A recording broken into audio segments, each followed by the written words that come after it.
Olá, amigos, a paz do Senhor. A cura do cego de Betsaida está unicamente no livro de Marcos, capítulo 8, versículos de 22 a 26. Então chegaram a Betsaida e lhe trouxeram um cego, rogando-lhe que o tocasse. Jesus, tomando o cego pela mão, levou-o para fora da aldeia e, aplicando-lhe saliva aos olhos e impondo-lhe as mãos, perguntou-lhe: Vês alguma coisa? Este, recobrando a vista, respondeu: Vejo os homens, porque como árvores os vejo andando. Então novamente lhe pôs as mãos nos olhos, e ele, passando a ver claramente, ficou restabelecido, e tudo distinguia de modo perfeito. E mandou Jesus embora para casa, recomendando-lhe: não entres na aldeia. Apesar de ser um texto pequeno, ele tem muita colocação para a gente fazer, a começar pelo modo que Jesus operou neste cego. Porque Jesus, ele tinha uma maneira própria de atender sob o mesmo problema, porque para cada caso o Senhor tinha um propósito. No caso desse cego, a gente vê aqui no versículo 22, que eles lhe trouxeram um cego. Naquele tempo, na época de Jesus, havia uma relação entre a doença, um defeito físico ou mental, com o pecado. As pessoas sempre argumentavam que aquela pessoa era daquele jeito, tinha aquele defeito, aquela deficiência, porque os pais tinham pecado ou ele mesmo havia pecado. Seria como um pagamento de culpa, um resgate. Sempre houve pessoas caridosas, solidárias, que pensavam diferente e que cuidavam. Foi o caso deste cego, que teve alguém que levou até Jesus. O Senhor Jesus, quando viu o cego, tomou pela mão. Há um exemplo de como o Senhor cuida de nós, mesmo quando achamos que o Senhor não está ouvindo, que o Senhor está distante, Ele sempre está próximo de seus filhos. Ele nos toma pela mão, mesmo quando estamos desesperançados, porque o Senhor conhece a nossa fraqueza, conhece a nossa falha, e Ele sabe que somos humanos, e às vezes o sofrimento é muito grande, que começamos a desacreditar que seja possível um milagre, mas o Senhor Jesus, Ele sempre respondeu às orações. O Senhor Jesus sempre esteve presente para e socorrê-los e ajudá-los. As pessoas que levaram o cego a Jesus já tinham ouvido falar dele. Prova é que eles reconheciam que com apenas um toque o Senhor seria capaz de curar aquele homem e livrá-lo daquele mal que deveria atormentá-lo muito, porque não é fácil, além de ter uma cegueira, uma limitação física, ainda ser estigmatizado como um pecador ou como descendente de pessoas pecadoras, estava por elas pagando. Jesus levou esse homem fora da aldeia. A aldeia representa o mundo com suas concupiscências, com suas mazelas, com tudo que há de malignidade. E não foi à toa que o Senhor tomou esse homem pela mão. O Senhor tinha propósito para curá-lo longe daquela multidão, daquelas pessoas que estavam ali aguardando o desfecho. E o Senhor, mesmo sabendo do resultado que ele iria curar aquele homem, ele pergunta se ele estava enxergando. Jesus sabia que ele já estava enxergando e até o grau de nitidez com que ele estava vendo. Mas o Senhor pergunta porque tudo que o Senhor faz deixou registrado. Então esse registro ficou para nós até os dias de hoje. E esse homem recobra a vista, mas ele responde que via homens como árvores se movendo. A gente crê que ele não deveria ser um cego de nascença, porque ele tinha a noção do que fosse uma árvore e também desse movimento de árvores se movendo. Ele deve ter ficado cego por alguma doença, por algum infortúnio ou acidente. O fato é que Jesus estava querendo fazer um milagre completo na vida dele, que na verdade o Senhor sempre faz por completo. O Senhor faz tudo imediatamente. Nesse caso, por um propósito que só o Senhor sabe, ele quis fazer em 2 etapas, mas em nada tira o mérito de Jesus, o poder de Deus, de maneira alguma. Isso seria para que nós hoje interpretássemos sem contrariar a ideia do Evangelho. Então, assim, nós inferimos com o nosso modo de pensar que Jesus fez dessa maneira porque achou que naquele caso, para aquele homem, seria o melhor, porque ele conhecia o coração dele, conhecia o pensamento, conhecia suas reações. Para Jesus, seria essa a melhor forma de curar. Nós também, quando nós nos convertemos, nós ficamos muito entusiasmados com Jesus, entusiasmados com a palavra, sempre queremos estar na presença do Senhor, buscamos o tempo todo, jejuamos, mas muitas das vezes isso vai se arrefecendo com o tempo e nós vamos nos afastando. Não que o Senhor se afaste de nós, mas aqueles primeiros momentos de tanta alegria, de tanta convivência, intimidade com o Senhor, vai diminuindo e as pessoas, sem pensar, sem querer, vão se distanciando de Deus. E isso pode causar uma cegueira, porque à medida que ficamos longe do Senhor, corremos o risco de pecarmos em maior escala, com mais frequência, porque quando estamos em intimidade, buscando ao Senhor em oração, diuturnamente, o Senhor está sempre com os ouvidos inclinados a nos ouvir. Começamos a enxergar de maneira distorcida e muitas coisas que nós compreendíamos passamos a questionar. Porque o Espírito Santo é que nos dá direção, é o Espírito Santo que nos dá discernimento, é Ele que nos ilumina para que nós busquemos sempre respostas para as nossas indagações, para as nossas dúvidas. E quando afastamos, muitas vezes perdemos o interesse de conhecer melhor a palavra e de ter um maior e melhor entendimento. Senhor Jesus, então, colocou de novo as mãos nos olhos do homem e ele passou a ver claramente. Esse homem necessitou, por razões que o Senhor sabe e nós não temos conhecimento, de um segundo toque. E aí nós fazemos um paralelo com a nossa vida espiritual. Já estamos convertidos, mesmo assim, nós vamos aos poucos entendendo mais dos planos do Senhor para a nossa vida. Nós buscamos mais a leitura, a intimidade, a oração. É um prazer muito grande estar na presença do Senhor. Mas vários toques são acrescentados por Jesus, através do Espírito Santo, ao longo de nossa vida, ao longo de nossa caminhada espiritual, nossa caminhada cristã, o Senhor vai clareando muitos fatos, muitos detalhes em sua palavra, começamos a entender com mais profundidade, porque quando estamos com a nossa visão espiritual embaçada, quando não estamos buscando o conhecimento da verdade de Deus, nós não enxergamos com clareza.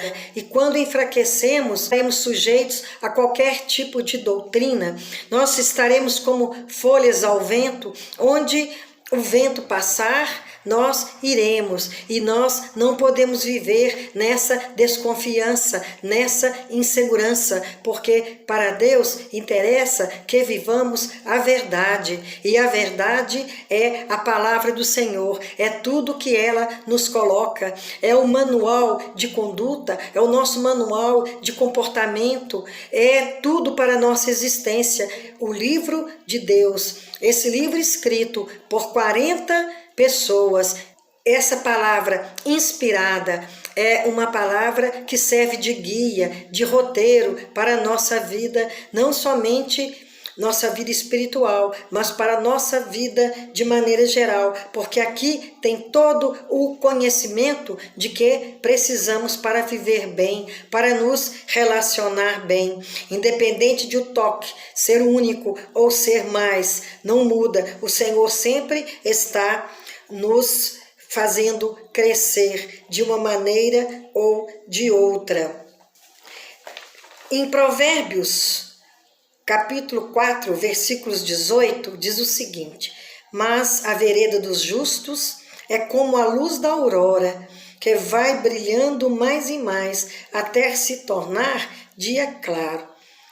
À medida que nós vamos conhecendo ao Senhor, que vamos nos instruindo na palavra, no estudo e na busca do Senhor, nós vamos ficando cada vez mais iluminados pelo Espírito Santo de Deus e muito mais passamos a entender da palavra, que o conhecimento, a luz do Senhor, ela vem aos poucos, vai crescendo, ela vai nos iluminando e nós vamos entendendo mais, compreendendo mais. E quanto mais nós conhecemos do Senhor, amamos cada vez mais e mais tensionamos buscá-lo.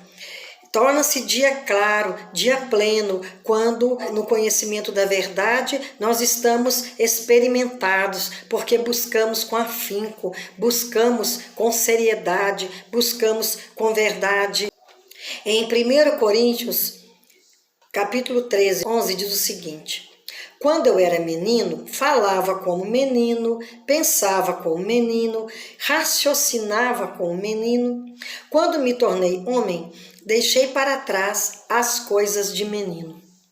Normalmente, uma criança, ela tem atitudes de criança, fala igual criança, deve se vestir como criança, embora muitos adultos vistam a criança como se fosse adulta, deve comportar como criança. Quando for homem, ele tem que deixar essas coisas para trás. Paulo fala aos Coríntios porque na igreja de Corinto, as pessoas estavam muito imaturas na fé, engatinhando mesmo, não estavam buscando o pleno conhecimento da verdade, estavam conformadas com o que sabiam. E isso é muito perigoso, porque a pessoa tem que estar sempre buscando, para que o Espírito Santo sempre seja presente e nos ajude com o discernimento, para que nós não naufraguemos em fábulas, em coisas que não estão na Bíblia, ensinamentos que são de homens e não são da parte de Deus. Quando nós somos crianças na fé, até muitas vezes bebês na fé, nós estamos andando na contramão, porque nós não vamos ter condição de receber a palavra. Ela vai ser muito forte para nós, muito dura para nós, porque nós não temos compreensão e vivemos também de maneira a não aceitar aqueles preceitos, aqueles propósitos, por não compreendê-los, por não entender o significado e a razão daquele ensinamento. Em 1 de Pedro, capítulo 2, versículo 2, diz o seguinte: desejai como meninos o puro leite espiritual, a fim de por ele nascerdes para a salvação. Então, o foco é a salvação. Para crescer para a salvação, nós precisamos alimentar com o leite verdadeiro, o leite original, não qualquer leitinho que não faz crescer, que apenas dá a impressão falsa de saciedade, mas na verdade não está saciando.